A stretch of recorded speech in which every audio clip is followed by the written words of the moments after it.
Ok, entonces cuando la luz la comparamos con la electricidad, tenemos esta idea popular de que la electricidad y la luz son lo mismo, porque cuando nosotros tocamos algo que está cargado con iones positivos, eh, sentimos un chispazo que nos da un poco de dolor, pero también podemos ver lo que es la luz que se genera. Y nosotros decimos, bueno, es que la electricidad en realidad es como la luz, o sea, se mueve a la velocidad de la luz, lo que no es realmente cierto. Cuando nosotros tenemos un átomo, y el átomo, otra vez, ¿qué es esto? Y el átomo se excita, digamos, así está un átomo normal, digamos, es una representación. Este es el último nivel, o sea, no estamos representando todos los átomos que están en las orbitales de un átomo, sino que estamos nada más representando el último nivel de un átomo. Así que imagínate que tú lo excitas, ya sea con calor, con algún tipo de reacción química. Eso va a hacer que el átomo empiece a vibrar. Y lo que pasa cuando un átomo vibra es que su tamaño aumenta en lo que es la orbital. Y digamos, este es el mismo núcleo que tenemos aquí, pero ahora es más grande. Y esa excitación hace nuevamente que existe energía dentro del átomo que para regresar a su estado normal, a su estado anterior, te debes deshacer de esa energía, pero como la energía no se destruye, o sea, la energía siempre va a mantenerse, no hay manera de destruir la energía ni la materia, o sea, solo la puedes transformar. Lo que va a ocurrir es que para que esto regrese a su anterior orbital, al tamaño original de su orbital, vas a tener que liberar un paquete de energía que se llama fotón, o sea que lanzas el fotón y este fotón es la energía que nosotros llamamos luz. Sin embargo, nosotros cuando hablamos de electricidad, nosotros hablamos de electrones, electrones que saltan de un átomo a otro. A eso le llamamos la corriente eléctrica, o sea, aplicamos algo que se llama diferencial de potencial, al que nosotros lo definimos como voltaje, en el cual tenemos dos líneas y aquí tenemos una fuente que desestabiliza los electrones que al inicio eran unas bobinas con una especie de imán que tenían dos polos y conectábamos dos cables. Entonces esta bobina empezaba a girar, esta dínamo empezaba a girar y teníamos el polo negativo y el polo positivo, N y P, y lo que hacíamos es que desestabilizábamos los electrones. Aquí en vez de preocuparnos de esto vamos a poner una pila, y eso hacía que existiera esto que llamamos diferencia de potencial, que lo expresamos con voltaje. El voltaje lo que pasa es, dice, bueno, voy a arrancar el equivalente, por ejemplo, a 1 voltio, a 4 voltios, a 5 voltios, etcétera, de electrones de un conductor cuando este conductor está en un circuito cerrado. Mientras el circuito esté abierto, no se arrancan los electrones, pero está esa influencia. O sea, aquí hay una influencia que quiere sacar todos los electrones que están aquí, pero estos electrones no se van a ir porque no hay otros electrones que en ese momento ocupen los espacios que están dejando esos electrones.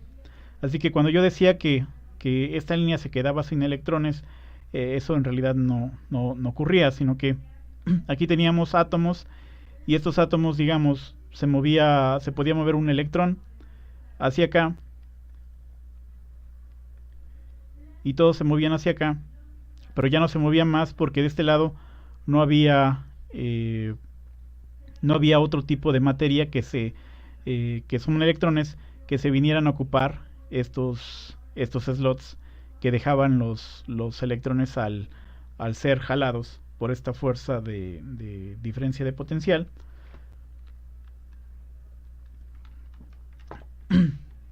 Así que en el momento que nosotros cerremos el circuito con un componente, una carga, entonces en ese momento es cuando van a empezar a circular los electrones por todo este circuito, desde lo que es la línea del polo, bueno, del negativo, que nosotros decimos que el negativo tiene 0 voltios, mientras que donde está la diferencia de potencial, el voltaje, es en el positivo. Por eso nosotros decimos que todo corre del positivo al negativo, porque donde ocurre la verdad, el verdadero truco es en el positivo, no en el negativo. El negativo lo único que hace es ceder electrones a todas las demás líneas. O sea, porque por eso tenía la pregunta, ¿no? de un foro de electrónica. Decía, oye, qué pasa si pongo el cable negro a otro cable negro? Dice, no juntes las tierras, pueden explotar. Digo, es la misma tierra. O sea, es la misma tierra. O sea, no cambia. O sea, son 0 voltios. De ahí únicamente lo que vamos a hacer es extraer electrones, nada más. Su única función es extraer electrones. No tiene otra función. Ahí no hay diferencia de potencial. Lo mismo pasa con la fase y el neutro de la corriente alterna. La fase es donde está la diferencia de potencial, mientras que en el neutro pues, son los electrones que se van a sacar y a meter en el proceso de lo que llamamos el ciclo de la corriente alterna, que es cuando se transfieren electrones. Ahorita vamos a ver eso. Entonces, si quisieras acelerar un electrón, que es la partícula más pequeña de la electricidad, la podríamos convertir en una diminuta cajita, digamos, y tú dices, bueno, yo soy Superman, ¿no? Y tengo, por ejemplo, un impulso. Entonces el impulso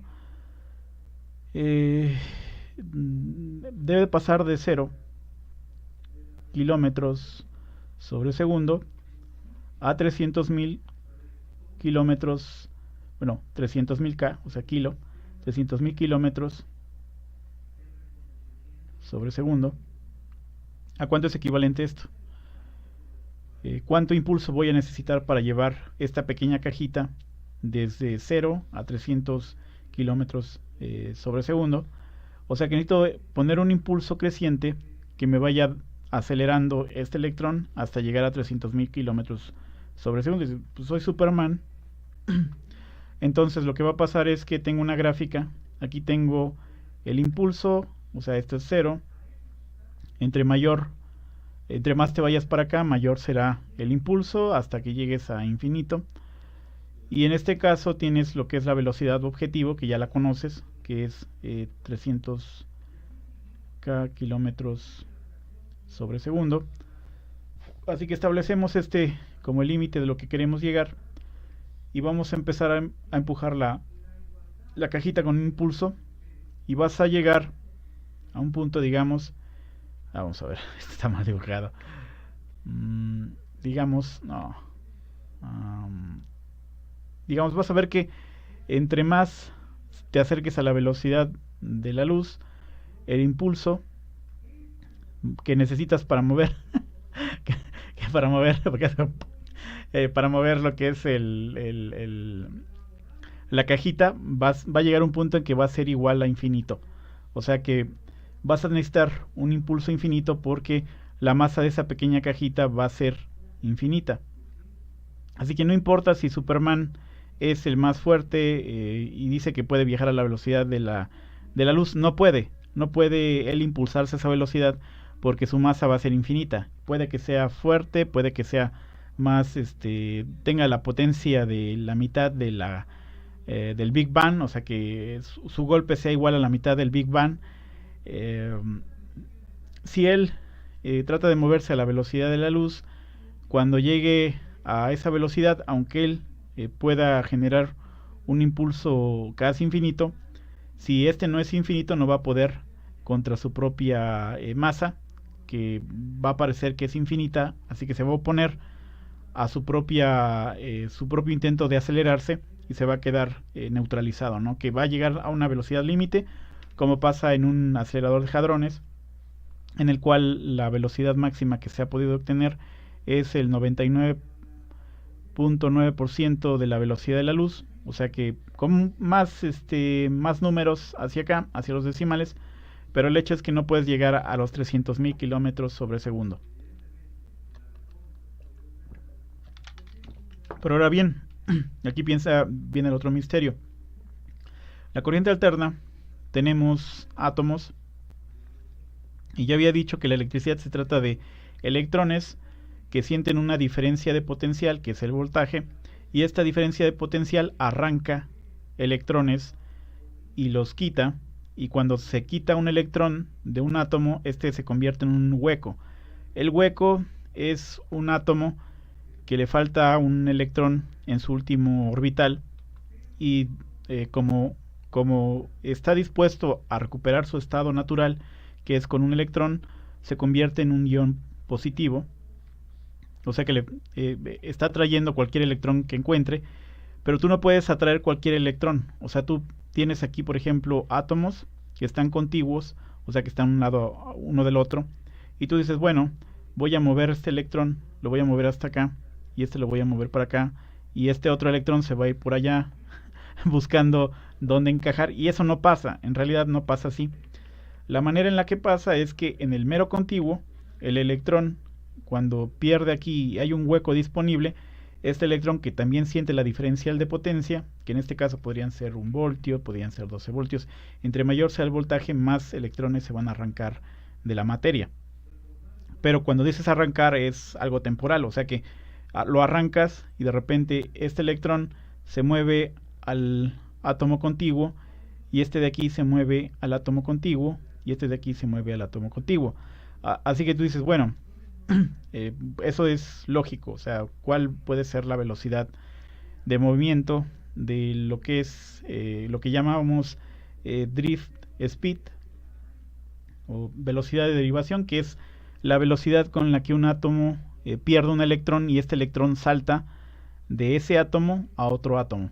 Así que esta velocidad de derivación en lo que es digamos, en una corriente de 110 voltios, puede ser más, sobre 60 Hz. Imagínate que cuando tenemos un Hertz o un ciclo, si no entiendes lo que son los Hertz, aquí tenemos dos átomos. Entonces la velocidad de derivación, cuando se mueve en la corriente alterna, si ves el símbolo de la corriente alterna es positivo y negativo, lo que representa que pasa del positivo al negativo, y cada uno de esos ciclos, o sea, de positivo a negativo, es un hertz. Entonces, en este caso, para representar esto, lo que hacen es decir que la velocidad de derivación, bueno, digamos que un ciclo de la corriente alterna es que salta de este punto a este punto, y de repente el electrón se regresa. Obviamente que no es al mismo átomo, o sea, depende de si hay un slot abierto, o sea, un átomo contiguo va a saltar al átomo contiguo, o sea, no va a ser en línea recta, sino que va a saltar al átomo que tenga más próximo, o sea, de eso se trata, o sea, no es saltar en línea recta. Entonces, esto es un ciclo, un hertz, o sea, esto es igual a un hertz, la derivación. Entonces, si multiplicas esto por 60, entonces obviamente vas a tener 60 Hz, que serán igual a 120 derivaciones de un átomo, y de repente, sí, de un átomo a otro, van a ser 120 derivaciones. Esto no es importante, 120 derivaciones. O sea que es derivaciones. O sea, esto no es un concepto de la electricidad. Únicamente lo estoy haciendo notar. O sea que hay 120 derivaciones, o sea que pasan en 60 Hz 120 veces un electrón a un átomo. Entonces dices, bueno, lo que pasa en la corriente alterna es que el átomo avanza y luego se regresa.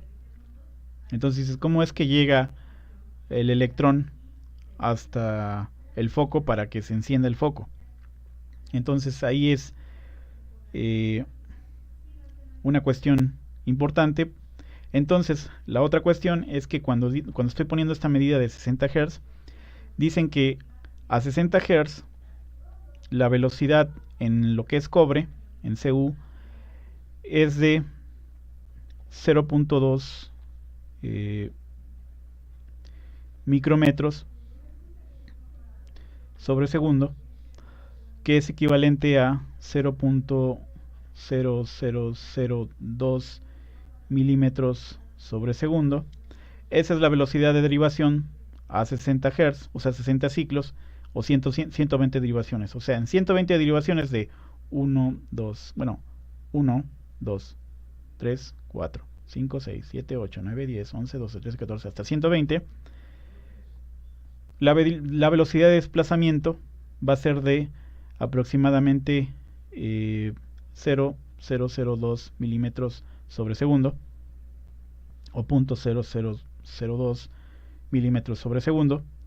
Entonces, bueno, esto lo que dice es que si yo prendo un foco, aquí tengo un foco, a ver, ya voy a terminar esto. Lo que va a ocurrir es que aquí tenemos lo que es la parte del neutro. No, esta es la fase y este es el neutro. El neutro es donde está la diferencia de potencial o el voltaje. Y aquí tengo un switch y el switch está en off, ok, o apagado. Este lo ponemos acá y digamos aquí está el switch y conecta con este pin del foco, y este otro pin conecta con lo que es el neutro y se cierra el circuito una vez que pulsemos on. Así que lo que me estás diciendo que si yo cierro el circuito, los electrones nunca llegan a lo que es este foco cuando se prende. O sea, es lo que me estás diciendo. Y eso es básicamente cierto. O sea, tal vez se muevan, pero lo hacen lentamente a lo largo de todo el cable. Por eso tenemos los osciloscopios. Los osciloscopios ven estas variaciones. Por ejemplo, nosotros vemos en el osciloscopio esto, y si lo alejamos lo que es este movimiento ondulatorio, vamos a ver que hay un patrón, y que este patrón se forma así o se pone así, etcétera. O sea, hay diferentes formas de ver este desplazamiento del flujo de electrones. O sea, sí se desplazan, pero lo hacen muy muy lentamente. Entonces, lo que ocurre aquí es que en realidad todos los átomos son contiguos. O sea, cuando cierras el circuito, todos los átomos están en la línea de cobre y están todos conectados. Entonces, cuando tú prendes la luz, y esto es la carga o la resistencia que está cerrando el circuito por donde pasan los electrones, los electrones empiezan a moverse hacia acá, tienen un jalón de la diferencia de potencial, y de repente cambian al sentir otro tirón del lado inverso y se regresan a su posición original. Obviamente que no es la original, porque aquí nada más es para la representación, pero se mueven a diferentes átomos, a los átomos contiguos que tengan disponibles. Ese movimiento de ir hacia adelante e ir hacia atrás es constante en todos los electrones, en todos los átomos a lo largo del conductor. O sea, pasa cuando se cierra el circuito al mismo tiempo, y es como si las personas, como si hubieran personitas que representasen los átomos. Vamos a poner aquí, y estas personas están todas agarradas de las manos de esta manera. O sea, esto es para la corriente alterna. Para la corriente directa tendríamos que poner otro ejemplo, pero digamos, están agarradas de las manos, y cuando en este punto una de estas personitas tira, porque se cerró el circuito, se va a mover hacia acá, y de repente cambia el jalón y se va hacia acá, y todas estas, como se están jalando todos al mismo tiempo. Cuando digo todos al mismo tiempo es relativo, porque si hay un tiempo máximo.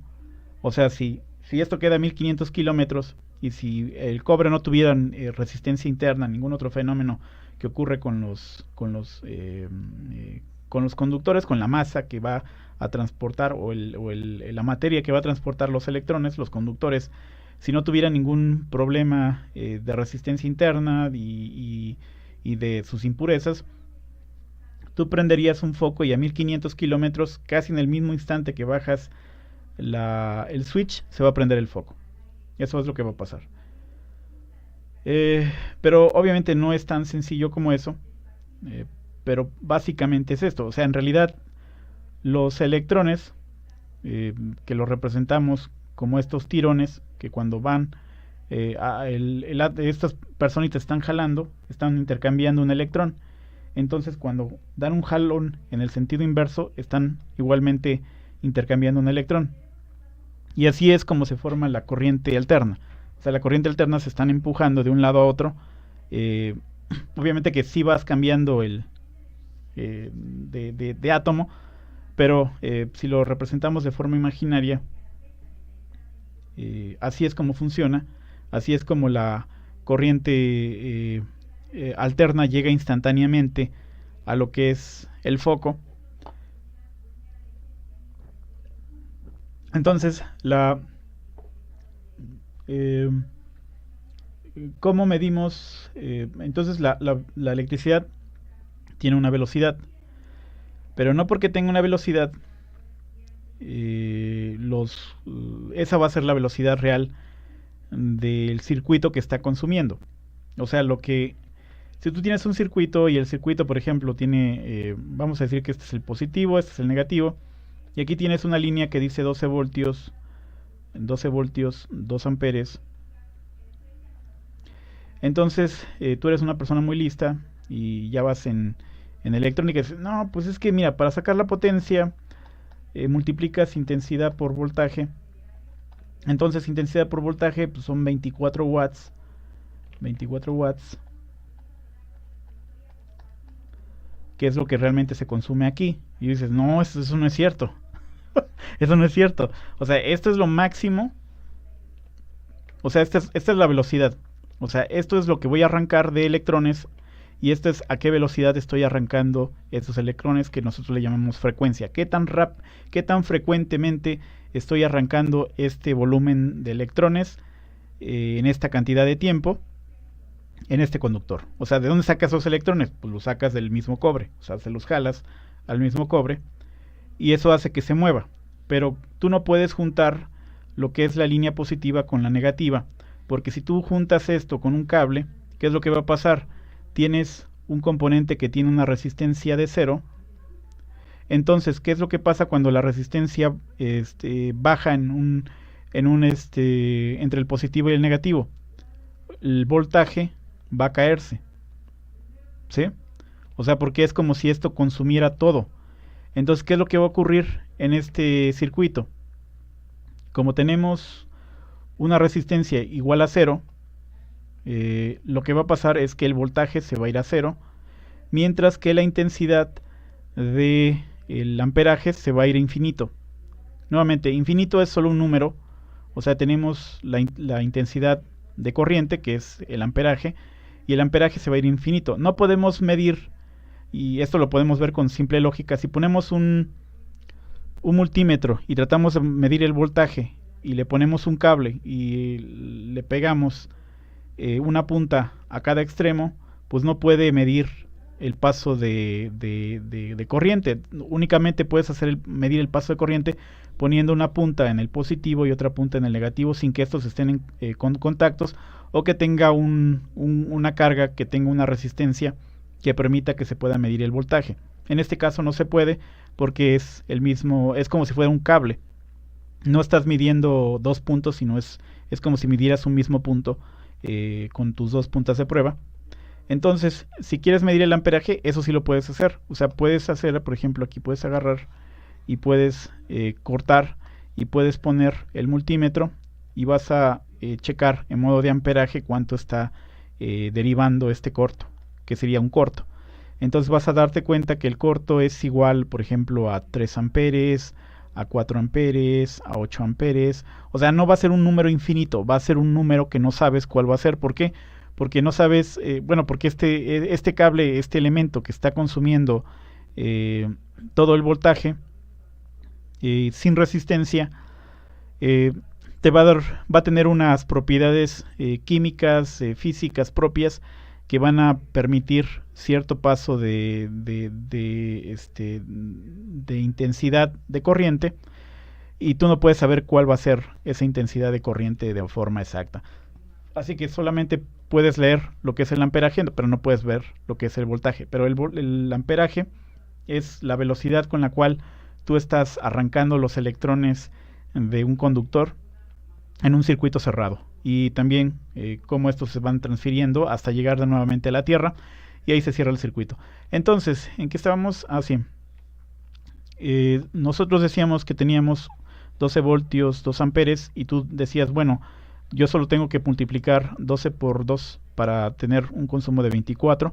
Entonces tengo un eliminador que dice 19.5, 19 voltios o 18 voltios como los de HP, 18 voltios, 18.5 para lo que es el cargador, y tiene un amperaje máximo de 3.5. Estamos hablando de 68 voltios, o sea, un amperaje y voltaje, y multiplicamos esto, pues tiene un consumo de 65 watts. Entonces, te pones a medir cuál es el consumo real y en realidad te dice 33 watts. O sea, de forma normal consume 33 watts. Y dices, ¿cómo pasa esto? Entonces aquí dices, le pones la batería que está descargada y te da un consumo de 77 watts.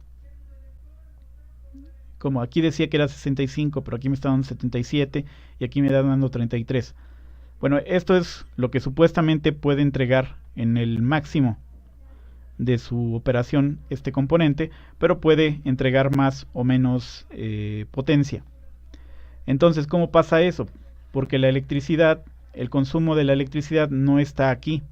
¿En cuántos electrones puedes arrancar? Esto es el máximo que puedes arrancar, pero donde ocurre el verdadero consumo es en los componentes, porque estos componentes son los que realmente están definiendo cuál va a ser el amperaje, que es la velocidad con la cual podemos transmitir el voltaje. Y eso te lo puedes imaginar si pusiésemos un cable grande, muy grande, que transporta mucha electricidad, y de repente aquí le pusieses un cablecito muy pequeño. No vas a poder transferir todo el amperaje que puede transferir en este punto. ¿Por qué? Porque es un cable que no puede transportar digamos que estos son 12 voltios, pero en este punto está a 300 amperes, digamos, está a 300 amperes, y esta cosa solamente te puede entregar, está calculado para 12 voltios, pero solamente te puede entregar aproximadamente 12 voltios con, digamos, 1 amper. Es lo máximo que aguanta este cable. Así que el cable, lo más probable, no es que se vaya a quemar, pero sí se puede calentar si no está hecho para este voltaje. Lo que va a pasar es que si tienes un motor que, por ejemplo, dice que es de 8 amperes, digamos, aquí tienes... vamos a decir que tenemos un motor y el motor es de... ¿cuánto podríamos decir? Digamos, es de 2 amperes, es como aquí, ¿no? O sea, es de 2 amperes, pero la resistencia solamente puede aguantar un cuarto de watt, o sea, un cuarto. Y bueno, aquí en este caso un cuarto de watt va a ser igual a 250 miliamperes, que son igual a 2,5 amperes. Entonces, tú no puedes encender, dices, ¿se va a quemar? No, lo que va a pasar es que como no puede transmitir esa corriente, el motor nunca va a encender.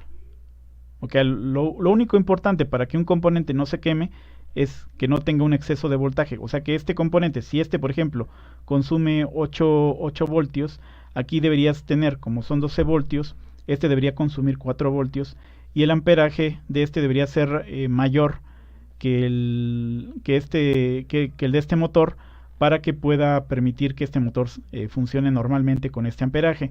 Porque si no, pasa exactamente lo que ocurre con las baterías, que las baterías, si las conectas en serie, y por ejemplo aquí tienes 1 amper y aquí digamos tienes 0.25 amperes y aquí tienes 1 amper, ¿cuál va a ser el amperaje que esté entregando estas baterías? Pues estas baterías van a estar entregando un amperaje de 0.25 amperes o 250 miliamperes, porque el vínculo más bajo es el que establece la carga final que puede transportarse por un componente, o lo que es la intensidad de corriente. Así entonces la velocidad con la cual medimos el paso de corriente a través de un circuito es en lo que es ya sea amperes o ciclos de hertz, que son esas las velocidades reales de la electricidad. Cuando nosotros hablamos de megahertz, bueno, sería como megahertz, luego hablamos de gigahertz. Lo que hacemos es estar acelerando esas velocidades de derivación que ocurren entre un átomo y otro átomo. Así que para acelerar esos electrones a mayor velocidad necesitamos más energía y más energía. O sea, necesitamos generar una mayor, ¿cómo le llaman esto? Diferencia de potencial a una mayor frecuencia. Y eso es lo que hace es que sea imposible después de cierto punto superar cierto nivel de velocidad, por ejemplo en un procesador, porque requieres aumentar la velocidad. Por eso no vas a ver nunca un procesador de 10 GHz, de 20 GHz, o sea, eso no va a ocurrir. En vez de eso vas a empezar a ver procesadores de 1 GHz que tengan, por ejemplo, procesadores que tengan 300 núcleos, 800 núcleos de 1 GHz, pero nunca vas a ver un solo procesador que funcione a 10 GHz. Eso no lo vas a ver nunca. Y bueno, ya espero que no me haya derivado tanto de este tema. Y nos vemos entonces en una próxima ocasión. Voy a subir este video como va, sin ediciones. Voy a reemplazar el anterior video sobre lo que es la velocidad de la luz. Si tengo errores, pues espero que me los ayudes a corregir.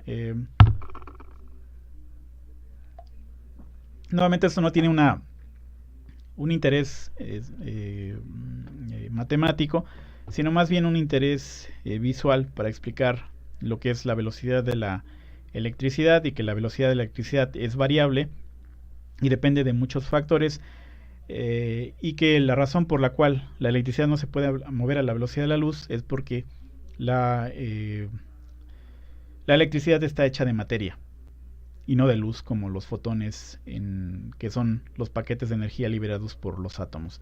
Y bueno, nos vemos en una próxima ocasión. Hasta la próxima.